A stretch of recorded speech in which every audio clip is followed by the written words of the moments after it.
This is Legends of '84, the story of BYU's remarkable national championship football team, told by the men who changed the world of college football and were forever transformed by that unforgettable season. We knew we were going to be good. How good? Nobody knows. I just never thought we'd lose. And each game that we won, we got more and more confident. But once we played next to each other, we protected one another. If you're not willing to prepare, then you're not going to be ready to win. We are a peculiar people. We need to embrace that. Brigham Young University has won the Holiday Bowl 24-17, and the Cougars are the only undefeated team in the nation. And I think they'll be number one. Okay, BYU kicking off to Hawaii. Hawaii's had a great deal of difficulty so far this year generating any offense. Through the years, they've had good running games, and they just haven't done anything with their running game. In fact, on offense, Hawaii is averaging only 50 yards a game rushing. That's not their game, too. I was born in a little city called White City, which is in Sandy, Utah. Dad was a firefighter. I'm not going to tell you we grew up rich. We grew up taking care of what we had to do and making things work. This is David Mills, tight end. Bosco rolling out, looking downfield, throws it back to the right. They set up the screen and is caught by Mills, 40-35. Down to the 30, back inside to the 25, to the 20, it's a foot race, down to the 10, he's going to score, and I don't see a flag. What a play by David Mills. He outran about 5-6 guys. Probably the greatest lesson my dad ever gave me was he bought me a motorcycle. And he said, look, you got two choices. You can either learn how to fix it or you can get a job. I learned how to use duct tape and baling wire and a lot of things to fix a bike because I was busy doing sports and couldn't really do a job. Learn how to do stuff is what my dad taught me. To this day, my kids will give me a hard time because they call me the King Jerry Rigger because I can put things together out of nothing. Coming out of high school, I was a three-sport athlete. I was in love with basketball, played on a lot of travel basketball teams, did a lot of stuff like that. But my high school basketball coach was smart enough to pull me aside one day and go, hey, you're a 6'3" power forward. You don't have a real long life, whereas a 6'3" tight end, you have options. Out of all the schools back then, the Pac-12 schools, I got sniffs from about 5 of those. All the in-state schools, Utah State, Weber State, BYU, and really my final two choices came down to BYU or Stanford. To tell you the truth, I was probably on my way to Stanford until my dad had a conversation with me one weekend and it changed the way I thought about stuff. He kind of looked at me and said, look, I don't care where you go play. It'd sure be able to be nice to see you play every weekend. That swayed my opinion at the time. Being close to family is a big deal. And I ended up, at BYU. Important that BYU solidifies their number 4 ranking early here, so they make believers out of Hawaii. Right now, Hawaii's going to go out. They let the game slip away from them. Then that number 4 ranking, all the prestige of it kind of disappears, and now it's an equal match. So it's important that BYU establishes that number 4 ranking. I'm not going to tell you it was always pleasant at BYU. I didn't always follow rules. If you caught me and I broke a rule, I wasn't one of those, hey, not my fault. Like, yeah, okay, what are we going to do about it? Let's go. And accepting responsibility and moving on. It was nice to be in a culture that had expectations and had some rules for you and then allowed you to make choices. And if you made a bad choice, okay, there was something that came with that. If you look at my career, 82, I sat out because I made a bunch of bad choices. I got kicked out really simply because I was so smart, I was stupid. And by that, I mean not going to classes, not doing things. So the academic side came up and bit me in the butt, which is ironic because later on I became a high school teacher. Keep in mind that when I was being recruited, it would have been 79. He'd only been the head coach there for 4 or 5 years. The Lavell that everybody kind of sits back and, when Hall of Fame coach and all the things that happened, I kind of showed up early when he was still trying to figure all that stuff out, trying to get teams to play and trying to get teams to do things. When I first met him, it's like talking to your grandpa. He was not a guy that was impressed with anything you did athletically. He was a guy that was more impressed with your potential and who you were as a person. And his idea was, if I get quality people, well, they're going to probably end up being quality athletes too. In 81, we were playing Long Beach State, and the way it was going was Gordon would play the first quarter, I had the second quarter, Gordon was going to get the third quarter, I had the fourth quarter, so it was back and forth, back and forth. And in my quarter, I made a catch, which I would tell you was a tough catch behind me. Guy hit as soon as I made it, went forward into it. The catch didn't count because we had an offensive holding. So later on, probably in the mid part of the quarter, Jim's scrambling, kind of scrambles to his right, throws a ball out to me, which I should have caught. Hits me right in the hands and I drop it. And from that point on, that was the escalation of Gordon and the flatlining of me. And I never forgot that. I never forgot that I dropped the ball that I should have caught. I vowed that I would never drop a ball again. And I know that sounds really corny coming out of there, but there were 73 balls that hit my hands in 1984. I caught 71 of them. And one of the ones I dropped, well, was actually the first play Robbie came back after his injury in the Holiday Bowl. So timing was off a little bit. I turned a little slow and he threw it out a little quick and it hit my hands and I dropped it. So I dropped one in my last game and I dropped one in my fourth game. Outside of that, if it touched my hands, it wasn't going anywhere. That's 2 passes the Cougars have dropped, and you just don't see that very much. Not really, and it's a catchable pass, especially by BYU's terms. And we talked about that horrible drop list at the end of the game that those guys really don't want to be on, and that's one of those things that really spurs those receivers not to get on that drop list. In my time there, I played with 3 very different personalities. Jim McMahon, Steve Young, and Robbie Bosco. Jim McMahon was the kind of guy that everybody followed. He was a great leader. Steve was more follow me, I'm going to get it done type leadership. Robbie was not very vocal. I think one of the keys that Robbie kind of had, and was you almost felt like you had to protect him. He was kind of like your little brother. You didn't want anybody else saying anything bad against your little brother, so you had to do a lot of things to protect him. He knew that we were a bunch of big brothers to him and we would take care of him. You've heard a ton of stories about how he started out in Pittsburgh and it just was horrible.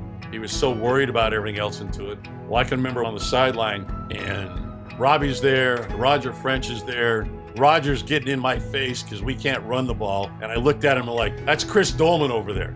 I didn't come here to run the ball. Can we start throwing the ball again? And Robbie's just kind of like, yeah, can we? Can we? This is somewhere in the second quarter, but it was like, let's get back to being us. I mean, I'm tired of trying to do these other things. And yeah, we started out horrible, but let us grow and let us learn and let us move on. And that was the way Robbie was. He was just, okay, let's do this, and just kind of the support piece to it. Back is Bosco. Bosco over the middle, wide open. Here is the tight end, and it's grabbed by David Mills. Up over the middle for a first down. I'll never forget, we were in spring ball of going into 84, and Kaz was being Kaz. He was letting everybody know how he was the man. He was this, he was that. He could do anything. He could do a lot of stuff. And then he started getting on Robbie, that Robbie wasn't throwing him the ball enough. And he was really getting on Robbie in spring ball, and Robbie was nervous about it. I just looked at him and said, dude, quit throwing him the ball. Well, what do you mean? He'll about get mad. Right. But if he doesn't have the ball, what's he going to do? So the entire spring practice the next day, I think he had to throw him one ball because we did a goal line thing. But Robbie would sit in the pocket and look at anybody else and throw it to anybody but Kaz. Robbie tells a story that Norm is like, what are you doing? He's like, just trying to help Kaz grow up a little bit. And Norm's like, okay. And just let us go. Just let us go. That's the way things were. That was Robbie's leadership. Give and take a little bit. When he needed you to do something, he would tell you. He listened to a lot of receivers and everybody else that was always open, that always wanted the ball more. And so he had to filter in a lot of information and disseminate it in a way that allowed us to be successful and allowed him to be successful as a quarterback. That was his leadership style. Air Force was a pretty good team at that time. The way they ran their flexbone option, they were very, very good. So it was kind of a way for us to kind of be in the spotlight and shine. We're in the locker room, and all of a sudden it's time for the national anthem to be sung. Supposedly, it was Willie Nelson out there singing the national anthem. Lavell is a big Willie Nelson fan. So here's your head coach getting ready to give you a big pep talk. And all of a sudden, he's standing on a bench trying to look out windows because he wants to see one of his favorite country idols singing the national anthem. And it was just one of those, so the game's really not that important, Lavell? He's like, didn't say that. I just wanted to see Willie. Now let's go play ball. There's a pass to Mills. I don't know if Mills made the first down or not. He caught the ball awfully close to the 45-yard line.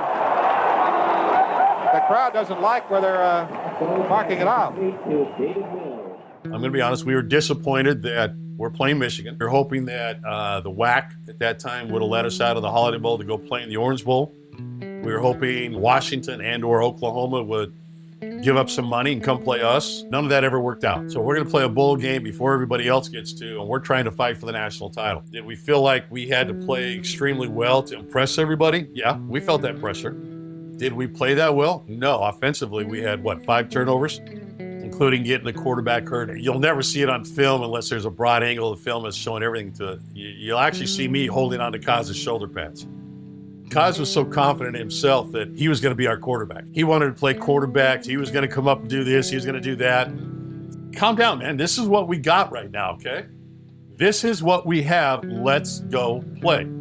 All right, fine. I knew it was my last college game, so there was something that was sitting there with those emotions, those churning, coming into the game. My in-laws, my family, everybody that I was related to was in the stadium. It was a culmination of 5 years of work and roller coasters up and down. I remember one of the coolest stories that Lewis told me about the Holiday Bowl was the game's all over, everybody's celebrating, right? Lou thought about things different. And what he did is he was off on his own, he took a knee, and he just sat down and just looked at it all and just took it all in. And you sit down and you think about it, would you rather be part of the crazy mob or would you rather be that person observing everything? And I would rather have been part of standing over there with Lewis just watching it all happen.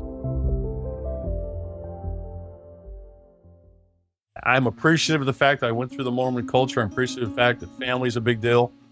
I'm appreciative of the fact of the religious and the faithful side to it. I'm very comfortable with the fact that one day when I stand in front of our Maker, that as he judges my life, I'll take accountability for what I did and didn't do. But I believe that I've done a pretty good job of trying to take the lessons that guys like Lavell and everybody else have taught me to try and make the world a better place, try and make people's lives a little better.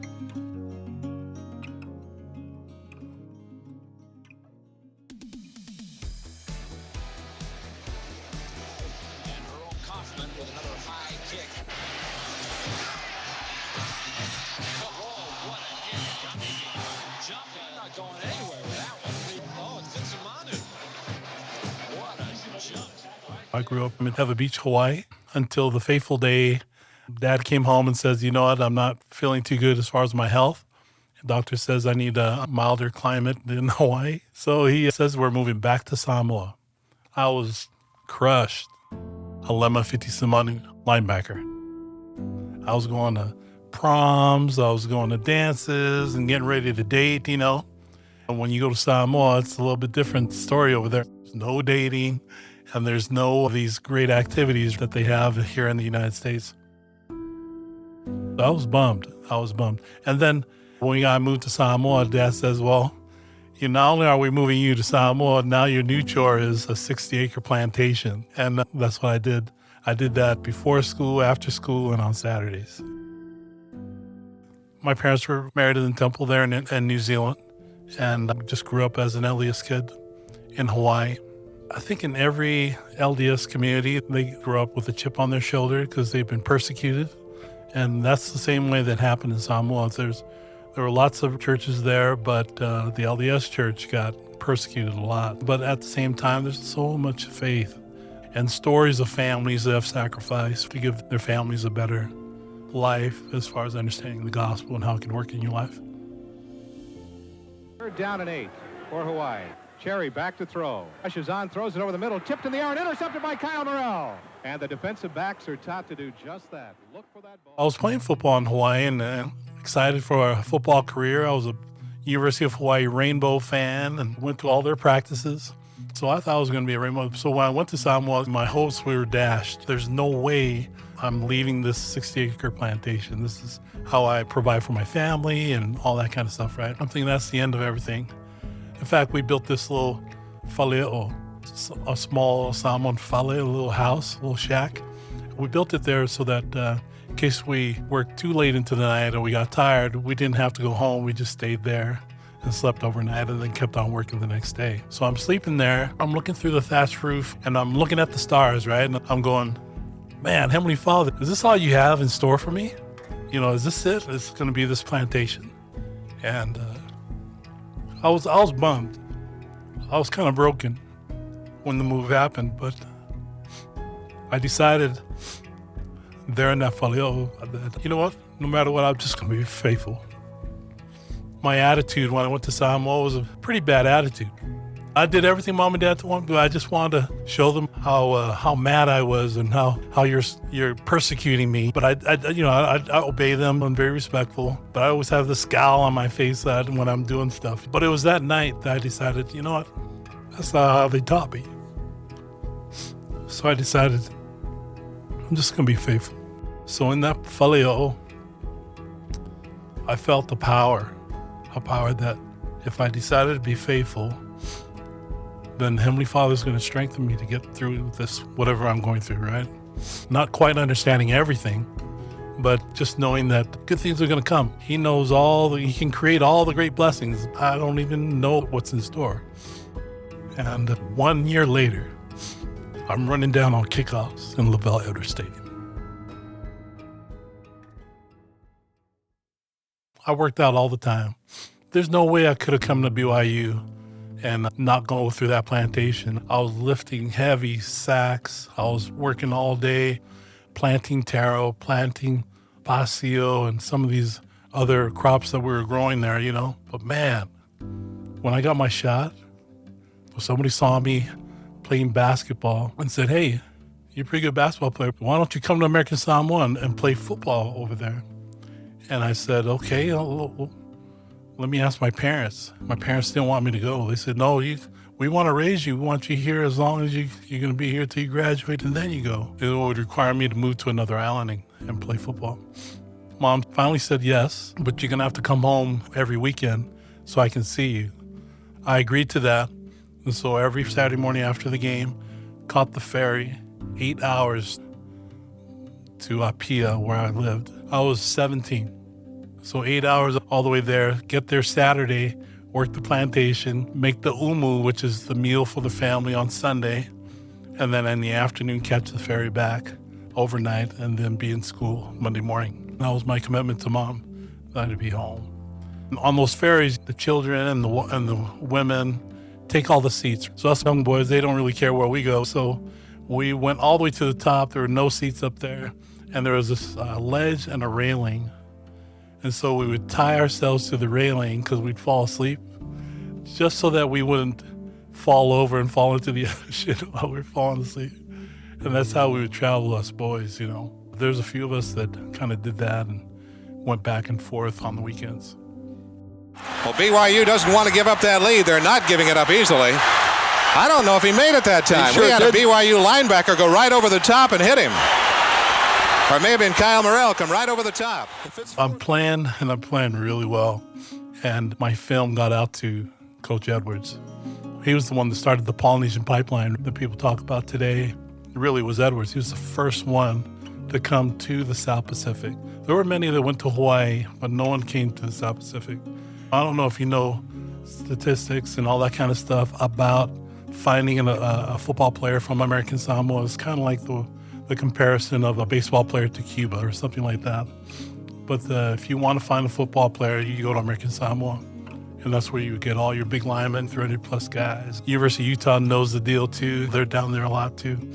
But Lavell was first. And there's no way I could have caught Coach Edwards' eye if I hadn't been on that plantation.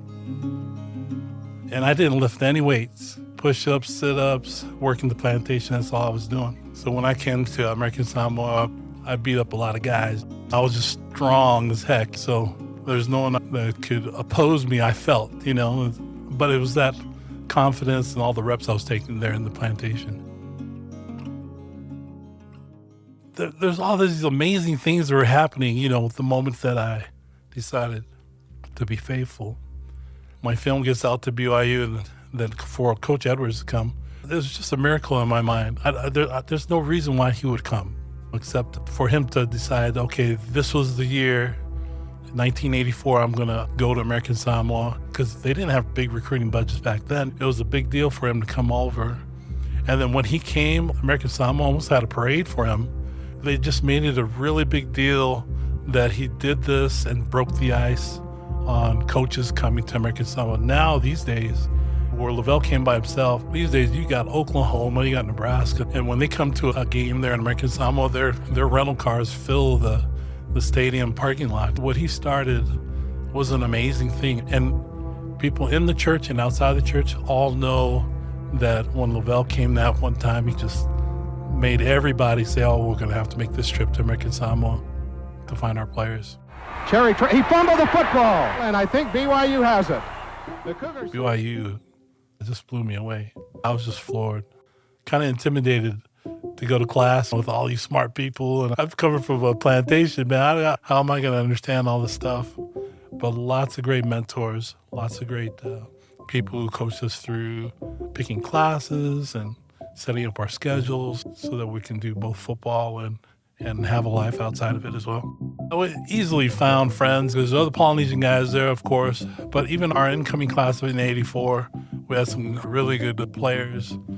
Andy Boyce was one of my good friends, and Kirk Hawley, and some of these guys that are from Utah. Just instant friends forever. That's just how football teams are. Then we go to practice. We're trying to see the culture of the team, right?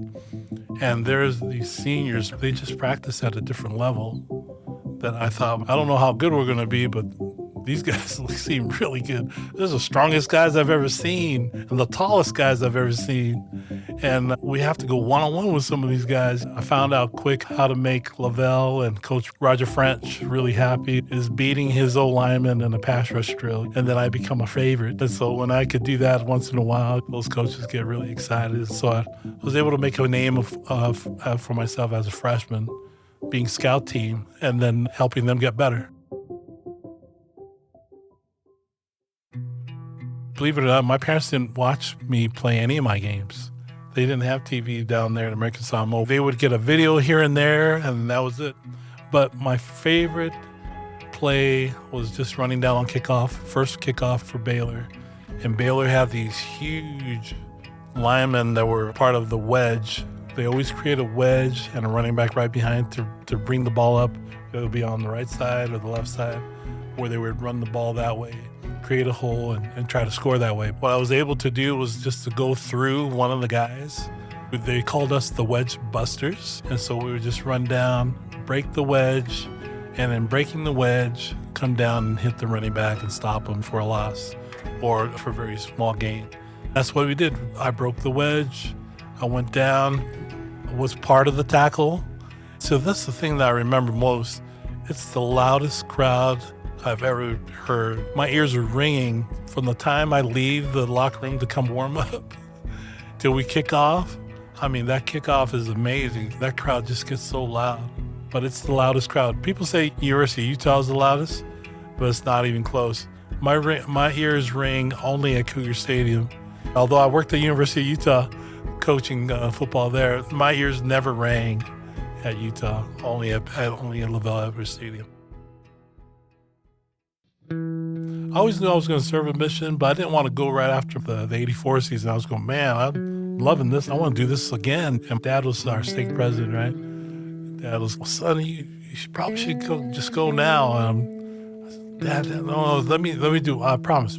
Let me do one more season, and then I'll go on a mission. And so played the 85 season. That defense is another story, too. I was probably one of the baddest defenses back then. But season's over.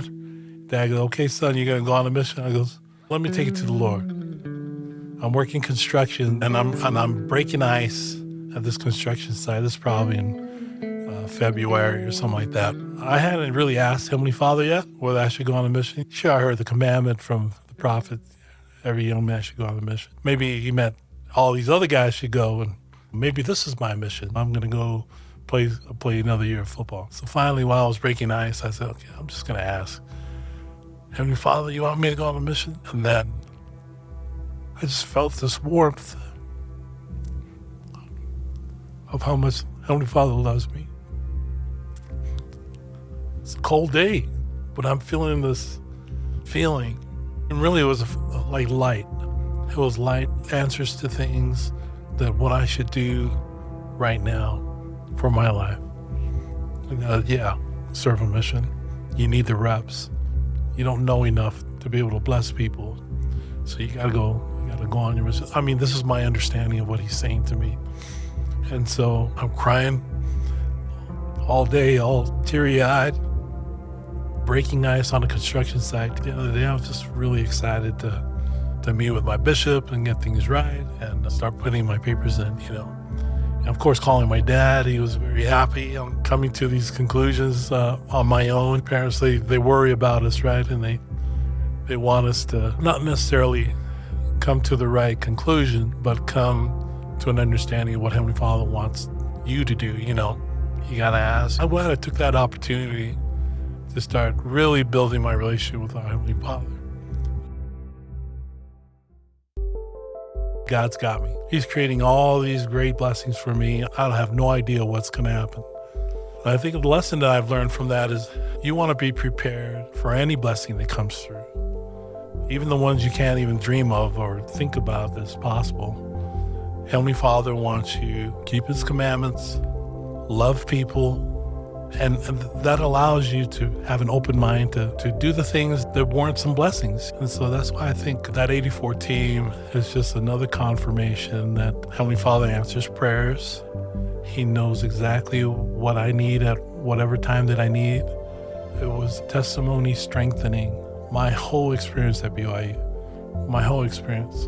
My path to BYU had to go through a plantation that no one dreamed of. Heavenly Father sent us here for a purpose. He wants us to develop, and what we think the training program to develop is, He's got surprises in store for everyone. And if we're willing, we'll be able to be taught and then receive blessing we can't even imagine. My whole life has been a life of, I don't know what's going to happen. I don't know how to make things right. If we can just respond with some faith, just respond faithfully, and just treating our relationship with Jesus Christ like a real relationship. I just want to make sure that at the end of the day, does Christ know that I love Him?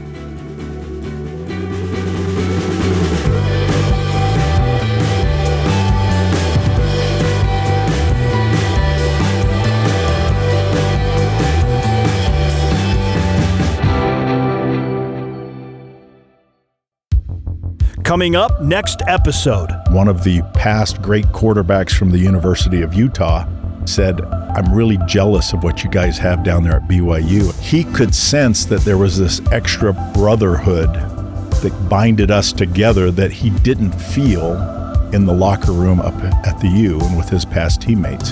When we first got to the stadium, they were cussing at us way up. That's a big stadium. News people were putting us down like we were just a high school team. People really just didn't have much expectation. Well, they found out. Thank you for listening to Legends of 84. This podcast series was produced by Eric Michael Robertson and Scott Christofferson, with Bree Ray Alpew as associate producer. Music by Stuart Maxfield and Eric Michael Robertson. Legends of 84 is a production of BYU Radio.